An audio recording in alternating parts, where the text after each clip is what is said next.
मेरे एक क्लाइंट है, उनके पास 400 बंदे थे, 400 बंदे रखे हुए थे और हर वक्त परेशान होते थे। तो एक दिन मेरे पास कहने लगे कि इनमें से कोई बंदा काम नहीं करता और मैं बहुत परेशान हूँ। तो मैंने उनसे पूछा कि मुझे ये बताएं कि इन 400 बंदों ने आपको रखा हुआ है या आपने ये 400 बंदे रखे हुए? तो कहने लगा बात तो आपकी ठीक है, मुझे यूँ लगता है कि इन्होंने मुझे रखा हुआ है क्योंकि मैं इनके लिए कमा रहा हूँ। तो मैंने कहा भाई साहब, आपने अपनी अप्रोच को बदलना है। आपने आज से करना ये है कि इन 400 बंदों को आपने काम पे लगाना है और अपने आप को निकालना है। आपने ये फैसला कर लेना है कि ये 400 बंदे आपके लिए काम कर रहे हैं, आप इनके लिए काम नहीं कर रहे।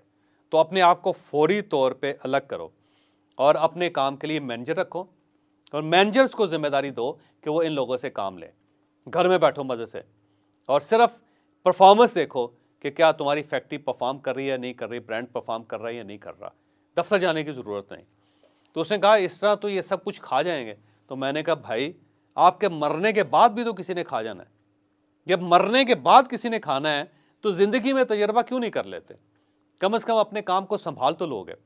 दूसरा, अगर आपकी गैर मौजूदगी में लोग आपको खा रहे हैं तो इसका मतलब ये है कि आपका सिस्टम कमज़ोर है, आपका सिस्टम ब्रेक हो चुका है।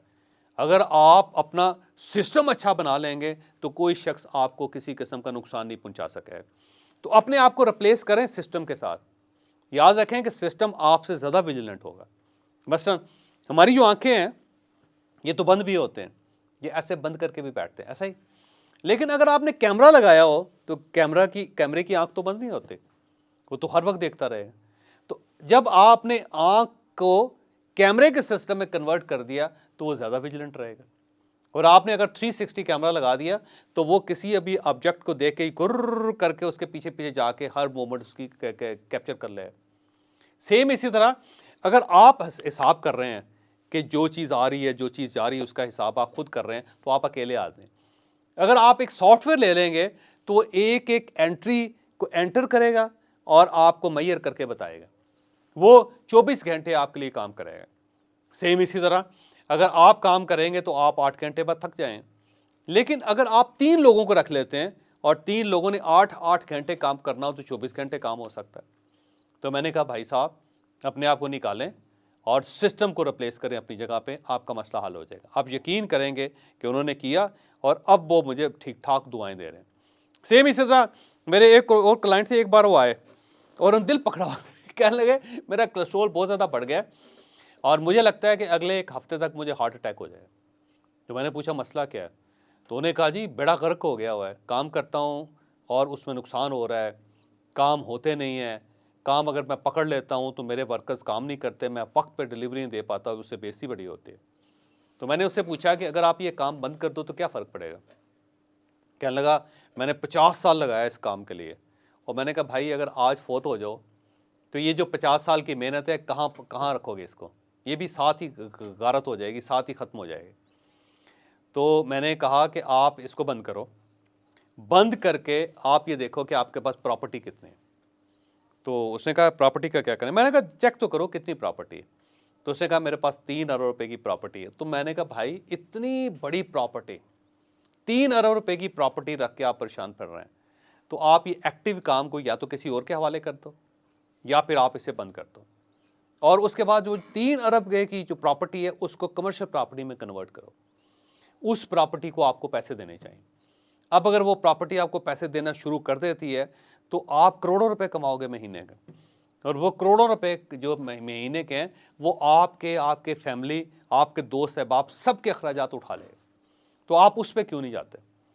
तो बड़ा मैंने मुश्किल से कन्विंस किया उनको। बहरहाल उन्होंने ये काम कर लिया। अब वो भी ठीक ठाक दुआएं दे रहे हैं, बड़े मज़े से हैं, कोई काम नहीं करते, सुबह अपनी मर्ज़ी से उठते हैं, अपनी मर्ज़ी से किसी जगह जाते हैं, मर्ज़ी के लोगों से मिलते हैं। इसी तरह मेरा एक क्लाइंट है, वो ट्यूशन पढ़ाता था, बहुत ज़्यादा ट्यूशन पढ़ाता, खप जाता था। वैसे एक ट्यूशन सेंटर बनाया हुआ था, क्लास के ऊपर क्लास, क्लास के ऊपर क्लास, क्लास के ऊपर क्लास, खप गया। तो मुझसे एक बार मिला और कहने लगा कि मैं इसका क्या हल निकालूं। मैंने कहा यार तो अपने आप को तुमने गन्ना मशीन बना ली है कि जो हर वक्त चलती जा रही, आखिर ख़त्म हो जाए। तो बेस्ट वे ये है कि आप अपने ट्यूशन सेंटर में ट्यूटर्स रखो और उन ट्यूटर्स के ऊपर एक मैनेजर रखो जो उनकी ड्यूटीज़ लगाए और आप अपने आप को वहाँ से निकालो। कहने लगा बच्चे मेरे साथ पढ़ना चाहते हैं। मैंने कहा ये आपको गलत फहमी है। जिस दिन आप ट्यूटर रखोगे और ट्यूटर को मुआवजा अच्छा दोगे तो वो आपको बड़ी आसानी से रिप्लेस कर लेगा। कोई बच्चा आके शिकायत नहीं करेगा कि सर हमने सिर्फ आपसे पढ़ना। ये आपने खुद ही एक औरा सा क्रिएट कर लिया अपने इर्द गिर्द कि मेरे बच्चे सिर्फ मुझसे पढ़ना चाहते हैं। मैंने कहा गलत फहमी है आपको। बहरहाल उन्होंने ये काम कर लिया, आज वो भी मज़े कर रहे हैं। उन्होंने एक मैनेजर रखा हुआ है जो इन सारी चीज़ों को देखता रहता है और ट्यूटर्स को उसने रख लिया है और ट्यूटर्स के साथ उन्होंने एक पार्टनरशिप कर ली है। कुछ पैसे ट्यूटर्स ले जाते हैं, कुछ पैसे इनको मिल जाते हैं, मज़े ज़िंदगी गुजारे। तो ये होती है पैसिव इनकम कि आपने जो कुछ कमाया आपने उसको पैसे कमाने पे लगा दिया तो वो पैसे कमाता चला जा रहा है। तो आपने अभी ये क्लिप देखा, ये जो क्लिप है हमारा एक कोर्स था मनी मैनेजमेंट का, उस कोर्स का हिस्सा है, वहाँ से हमने उठा के आपके सामने रखा है। आप ये पूरा कोर्स भी ले सकते हैं हमसे, नंबर आपकी स्क्रीन पे आ गए हैं, यहाँ पे रब्ता करें और ये पूरा कोर्स हासिल करें। मेरा ख्याल है अगर ये पूरा कोर्स आप हासिल कर लेंगे तो मनी मैनेजमेंट का इशू कम से कम आपकी ज़िंदगी से वो ख़त्म ज़रूर हो जाएगा। आपके पास जितने पैसे हैं उनमें आप एक खुशहाल ज़िंदगी गुजार सकें।